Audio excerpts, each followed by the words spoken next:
Afreilich in Purim. The Maimer will begin today, Be'ezras Hashem, is one that the Rebbe said 60 years ago on Purim, by a very historical Purim Farbrengen, one of the famous Purim Farbrengens known as Purim Tafshin Chai, 5/7/18. That year the Rebbe said a lot of L'chaim on Purim, apparently even in the Rebbe's house before coming to 770, which the Farbrengen was later, after Ma'ariv. Apparently then the Rebbe already said lots of L'chaim, and the Farbrengen went on all night till Mamish, the light of day. And it was a Farbrengen filled with all kinds of very interesting things and important points. There were many sichos and many points in between the sichos, etc.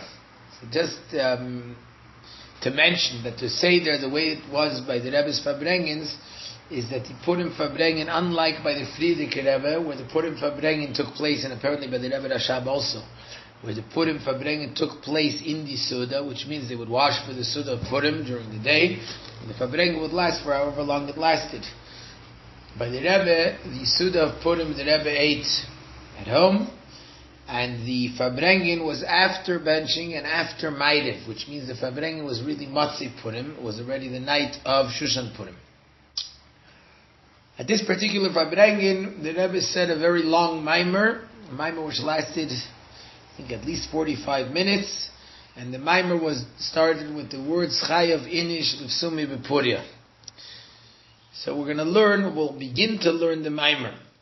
So to start off with the general idea, we know that the Gemara says, and it's something which is brought down in Shulchan Aruch and Halacha, the Beis Yosef, the Mechaber brings it in Shulchan Aruch, Chayav Inish Libsumi B'Puria, a person is obligated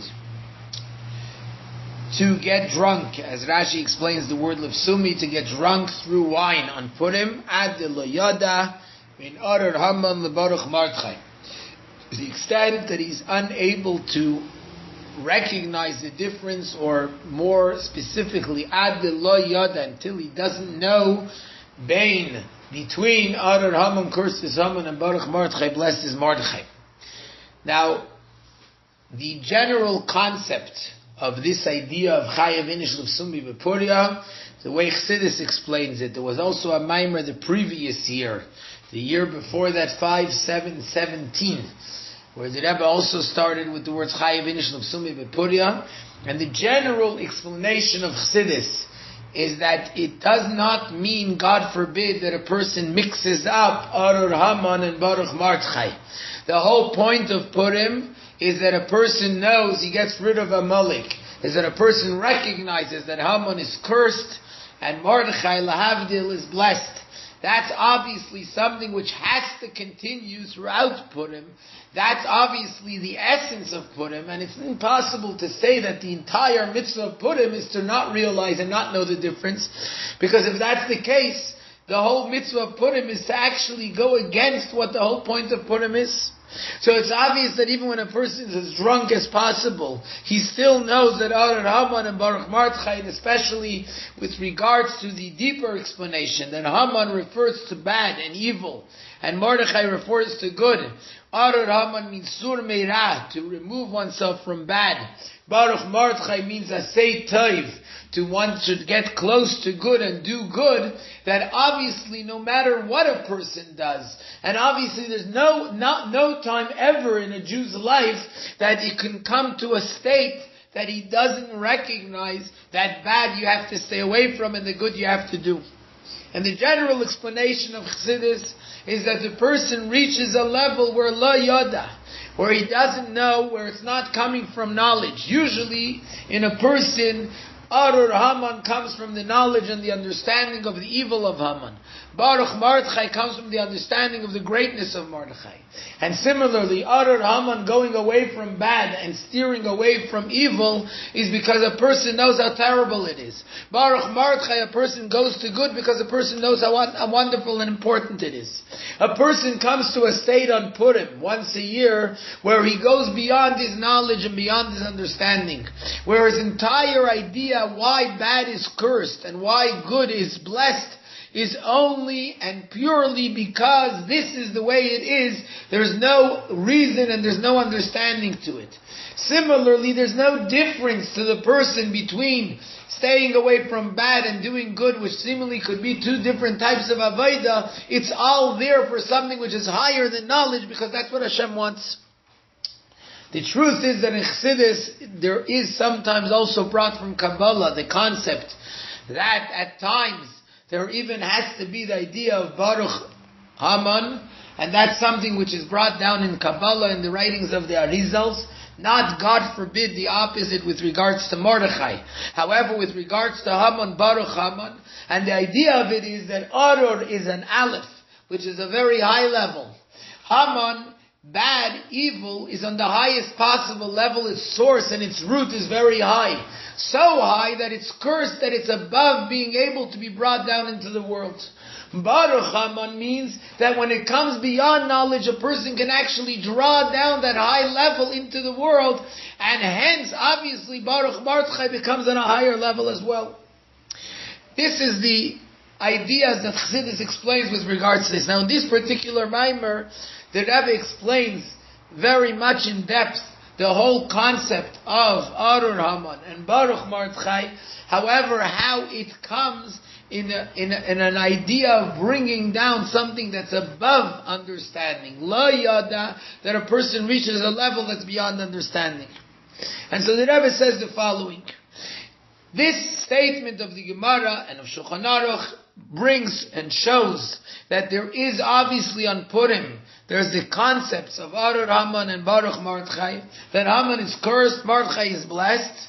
However, it comes to a place and a level that a person reaches on Purim, a level in which there's no knowledge, there's no understanding, there's no understandable difference between the two, and nevertheless, even in that place, where one can't recognize the difference between Arur Haman and Baruch Mordechai, even there, the person is able to draw down the ideas of Arur Haman and Baruch Mordechai.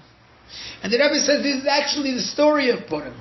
In the story of Purim, we say that the Melech, the king, whom we know, the king, Achashverosh, refers, as the Gemara says, to Achris V'Reishis Shalai, the king of the world, who the end and the beginning are all his, meaning they're all equal, they're all the same, both the end meaning that this that comes down into the physical world, this that comes down into the limited realms of physicality, and the Reishis, the beginning which is way beyond it, are all equal to him. Achashverosh are all equal in this level of the king of Hashem. However, Achashverosh, the king Achashverosh, which refers to Hashem, we say Lasois Kirtzoin Ish Va'ish. He wants to do Kirtzoin like the will of Ish Va'ish. As the Gemara says, who's Ish Va'ish? One is the Ish Tsar Ve'oyev, the evil, the enemy person, and the other Ish is referring to Ish Yehudi, which means the two Ish is Ish Tsar Ve'oyev, which is Haman, and Ish Yehudi, which is Mordechai. And just as in the simple meaning of the story of Purim, where Achashverosh said that in the party that he's making, he wants to be able to appease and make happy both Mordechai and Haman. Like we know that in the simple sense, he brought kosher food to the party. He did things in order that everyone should be happy. But in the spiritual sense, that means that there's a place where there's two different desires. There's the Ratz in the will of Haman, there's the Ratz in the will of Mordechai, and it comes to a place where it's possible, where the king Achashverosh wants to do Kirtzoin Ish Va'ish, like both of them, and nevertheless the way that he brings it out in practical is like the will of Mordechai. Which means it's a place where there's almost, where they're equal. Where the will of Mordechai and the will of Haman become equal, as far as the Achashverosh who Achris V'Reishis is his. And yet, even in that place where it could be, God forbid, like the Ratzin of Haman, still, what's the end? And what's the final situation of the story of Purim, that La Yehudim Ha'Yisrael B'Simcha V'Sasim Bikar, that specifically the Jewish people have the light and the joy and the rejoicing and the honor, which is all the idea that it all comes to the side of the Jewish people, because Menafechu, everything is transformed and turned around in a way that the Jews get what the Jews want, Kiritzayin Mordechai, like the will of Mordechai. And so we see also in the story of Purim that there's the same tree, the tree that's 50 amas high. It's the very same tree on which Haman wanted to hang Mordechai, and it's the very same tree upon which Haman himself gets hung later, which comes as a result of Charvayna, and like we say, Gam Charvayna Zachor Latayv, Charvayna is remembered for the good, because he brings out this tree. In other words, it's the same thing, it's not two separate things. The whole point of the story of Purim is that there's something on which either Mordechai could be hung, or Haman can be hung. They're equal, it's a 50 amma high tree. And Hashem makes that in that place, on that 50 amma high tree, who's hung? Haman is hung, and Mordechai, on the contrary, Mordechai receives the house of Haman, the very house of Haman, and the very ring that was taken off the hand of Haman. And that's the meaning of Ad lo yada bein arur Haman lebaruch Mordechai. That a person comes to the state, just as in the story of Purim, he comes to a place in his own life where he can't differentiate between the two, between Haman being cursed and Mordechai being blessed. And yet in that place, what happened is Haman has his downfall, and Mordechai and the Jewish people are elevated and receive the highest level of all the things which could have gone to Haman. That's the idea of Purim. So the idea of Purim is that we reach a place where there's no difference, where we can't differentiate between the two, and yet it's in that place itself that who receives all the good, Mordechai, and who receives all the good, the Jewish people. And yet Haman has his downfall. And so the Rebbe says, what is this? That's the question. What is this place? What is this place in which Haman and Mordechai are equal? Why do we need to go to that place where Haman and Mordechai are equal? What is it in our Avedas Hashem, in our serving Hashem, that we reach a place in which they're both equal, Ad lo yada, where there's no difference between them, and it's specifically there that we have the Simcha of Purim. So the Rebbe says, let's understand it by looking back at what caused the actual downfall of Haman. Medrash says a very interesting thing. Haman says, Yasu eitz, let's make a high tree, 50 amma high tree, and on this tree, God forbid, we'll hang Mordechai. Says Hashem, says the Medrash, says Hashem, Lo yiya eitz, this tree won't happen, because Parkadamcha Avraham Avinu, Avraham Avinu already came before you, about whom it says that Vayita Eshel, Bever Shava, or Ishanu Tachas Eitz, where Avraham Avinu tells the angels when they come to visit him, lean over here under the tree, and it doesn't say lean under a tree, but rather under the tree, which is the tree about which it says, Vayita Eshel Bever Shava, that Avraham planted an Eshel Bever Shava. Similarly, with regards to Moshe Rabbeinu, it says, Vayireyu Hashem Eitz, Hashem showed him a tree. Now the Rebbe explains to me a very interesting thing. Let's look at this tree. It's a very interesting tree. It's a tree that Avraham Avinu planted in Beersheba. The very same tree. It says that Yaakov Avinu took from this tree cedars. He took branches from this tree and he planted them in order to make the Mishkan, in order that the Jewish people should make the Mishkan, and it's specifically from this very same tree about which it says that the Bria Chatichon, the middle pole that went into the Krashim of the Mishkan, into the boards of the Mishkan, regarding which it says that it was Nichfaf Kenachash, while the higher pole went only one pole on each side. So there's three sides to the Mishkan, because one side it was a curtain, three sides to the Mishkan, on each side there was another pole. The middle pole, however, it says it was miraculously, it bent and turned around with the walls. It went from one side to the other, and it bent like a snake. And this pole, it says, corresponds to Yaakov Avinu. Yaakov is truth. Truth is mavriach min hakotze el hakotze. That's called the briach haticha, in the middle beam, which is Yaakov. the one who's the central one of our ancestors of the Avos, that goes min hakotze el hakotze, from one end to the other. That's the idea of truth. Am titain emes li Yaakov, the midah of Yaakov, which is truth that bends in the world from one end to the other. Says the Medrash that regarding this being, we say that it was like an achna, like a nachash, like a snake. And that's why we say that Mishoidesh Nachash Yatsa Petza. It was from the root of the Yatsa Tsefa, or the root of the Nachash HaKadmoini, the snake, which was the snake that brought the first sin of Eitz Hadas into the world, and that's where there came Haman. And this Eitz of Avram got rid of the Eitz of Haman. Not just they got rid of it, but it transformed it totally from one extreme to the other. What's the meaning of this concept? The Nachash, the snake, is the one that brought the first sin, that brought death into the world. The snake is what brought evil into the world. The Nachash is the one who tried to bring into the world, to go against what Hashem wants, and to make Adam Arishan eat from Eitz Hadas, from the tree of knowledge. Knowledge meaning a knowledge which caused a person to differentiate, which caused a person to recognize between good and bad.